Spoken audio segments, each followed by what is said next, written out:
Welcome to First Reading, the Old Testament lectionary podcast for cat lovers. I'm Reverend Dr. Rachel Wren, and I love cats. And I teach biblical studies at Trinity Lutheran Seminary at Capital University. And I'm Rosie Canethel, PhD candidate in Hebrew Bible at Emory University. I like cats too. This week, we are bringing you tips and insights for the first reading for July 3rd, 2022. Rachel is up this week, and where are you headed? Well, we've got a great back episode on 2 Kings 5 with Dr. Justin Reed. I would highly recommend it to anybody who's interested in that text, and it is a really great text. So, go for a walk, grab your headphones, and put that one on. You can find it on our website, firstreadingpodcast.com. But we don't, as far as I could tell, have an episode on the alternate first reading for this Sunday, Isaiah 66, verses 10 to 14. So I'm going to take us down that route. Yeah, that sounds great. Take it away. Okay, so this text is a really interesting one, and in many ways, it's kind of a bold challenge for some of you who may not have preached it before, because it's got some very distinct feminine imagery in it. Verses 10 to 11 read, "Rejoice with Jerusalem and be glad for her, all you who love her. Rejoice with her in joy, all you who mourn over her, that you may nurse and be satisfied from her consoling breast, that you may drink deeply with delight from her glorious bosom." I don't know about you, dear preacher listeners, but I'm pretty sure glorious bosom were words that had never been uttered from the pulpit in my congregation. Have you ever heard a sermon on a glorious bosom, Rosie? No, but I am really looking forward to hearing this one. Yeah. Yay, right. we should celebrate more glorious bosoms. Right. Okay. So in some ways, you got to be careful, friends. You don't want to use the term glorious bosom in a way that makes people feel really uncomfortable in your congregation. So, if you are an older male, maybe be careful with that one. But at the same time, talking about bodies and talking about women's bodies positively in particular is, I think, a really important thing for churches to be doing. Have you ever heard, Rosie, a sermon that really dwells in a positive way on female bodies? No. And yeah, I think you're right in addressing that gap. I mean, bodies are so much a part. I mean, that's who we are. And just having become a mother recently myself, it would be so refreshing and encouraging to hear someone address the reality of bodies. Right, exactly. Well, and like you said, being a mother yourself and being a mother myself, this concept of nursing is really an intimate, beautiful concept that is actually the structure of this passage takes that concept of a nursing mother and does something really interesting with it, because it kind of has a straightforward image in the first couple of verses, and then in some ways it flips it at the end. So my preaching suggestion is actually to pay close attention to the structure of this passage, because I think that's where the preaching point comes from. But before I get there, I want to just say one quick preaching pitfall, which is the Sunday that we're talking about is July 3rd. July 3rd is, of course, the day before July 4th, the National Day of Independence and our July 4th holiday.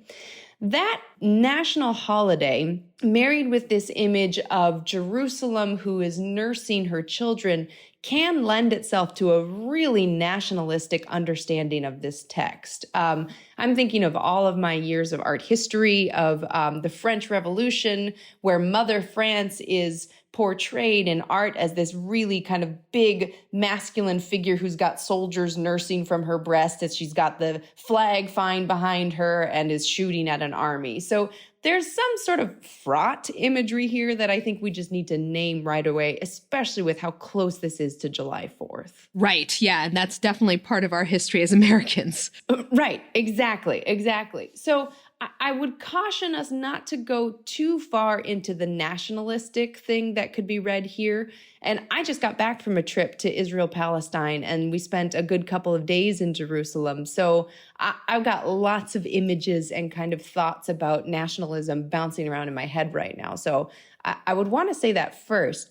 At the same time, this imagery is so interesting here because it starts out with this call to rejoice over Jerusalem and the way that her body shall be prospered and glorified through all nations. Verse 12, I will extend prosperity to her like a river, and the wealth of the nations like an ever-flowing stream. You shall nurse and be carried on her arm and dandled on her knees.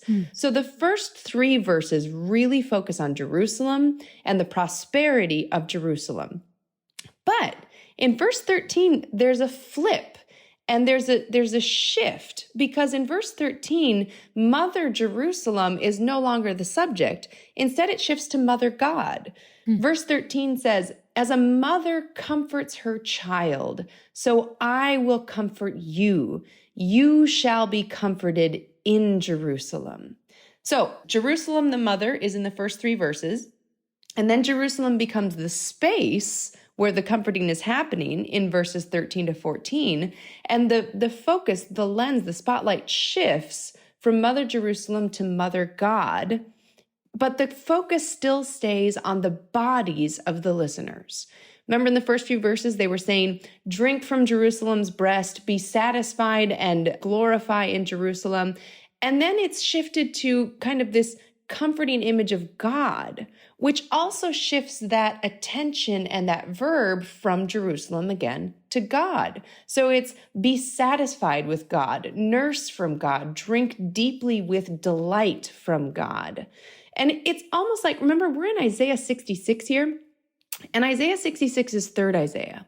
3rd Isaiah, we've returned from exile, but all is not necessarily well. Like, We've re-achieved the dream of coming back to Jerusalem, but at the same time, Jerusalem is still, or the people of Jerusalem are still full of corruption and full of sin. And there's this idea that like, dang, things are not going well here.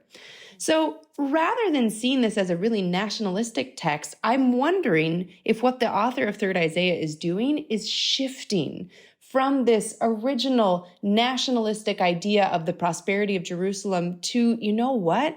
I think actually our attention needs to be on directing that attention to God, directing that attention of drinking with deep desire from a place to God. And what happens then in the text is this big pivot towards the listener in verse 14.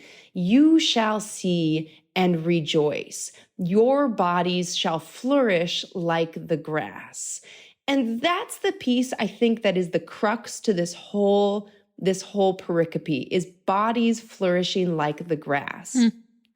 It's like moving from a metaphor or image in the first few verses to the actual embodied thing that the author really cares about in the last verses.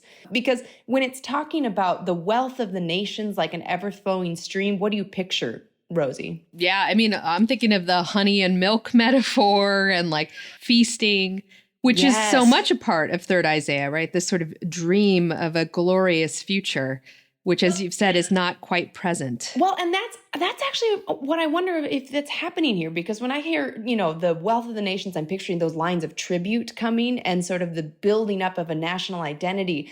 But instead, what's emphasized after this shift from Jerusalem to God is bodies that are healthy and will be able to flourish like the grass. So what if the whole point of this passage isn't some apocalyptic future? What if it's actual bodies right now? What if it's this provocative image that stands quite simply for a flourishing, healthy community full of flourishing, healthy bodies? So this preaching point that I'm trying to make, if I'm doing it well, also helps us out of a preaching pitfall.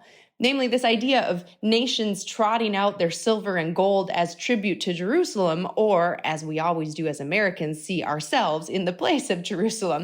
That's an image that does not preach very well if you have a history as a colonizing world power, which we kind of do as Americans. Absolutely, right. So if we think of it not as an apocalyptic future where Jerusalem reigns supreme, but taking this image of the wealth of nations, which is not necessarily money, but which is health, and which is healthy bodies, and which is God saying, if you turn your attention away from this nationalistic dream and towards me and your ability to drink and desire and delight in me, then bodies will flourish in your community like the wealth of the nations.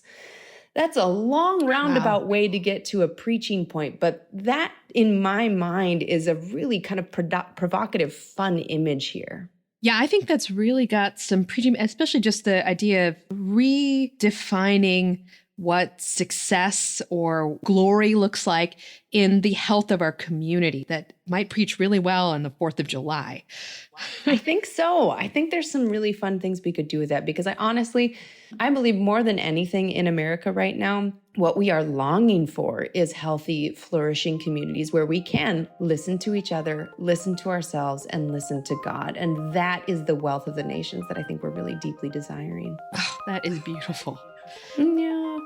Okay, I think, folks, that is where we should leave it for this week. If you like what you heard, check out more at firstreadingpodcast.com. If you've got a weekly text study or a buddy who you think would enjoy this podcast, do us a favor, send this link along. You can also leave us a rating on your favorite podcast platform. Big thanks to our eminent co-host, Tim McNinch, for his producing prowess, and to Trinity Lutheran Seminary for a generous grant that helps us to do this podcast. And thanks to all of you for listening. Until next time, I'm Rosie Candlethal. And I'm Rachel Wren. Flourish away, preachers.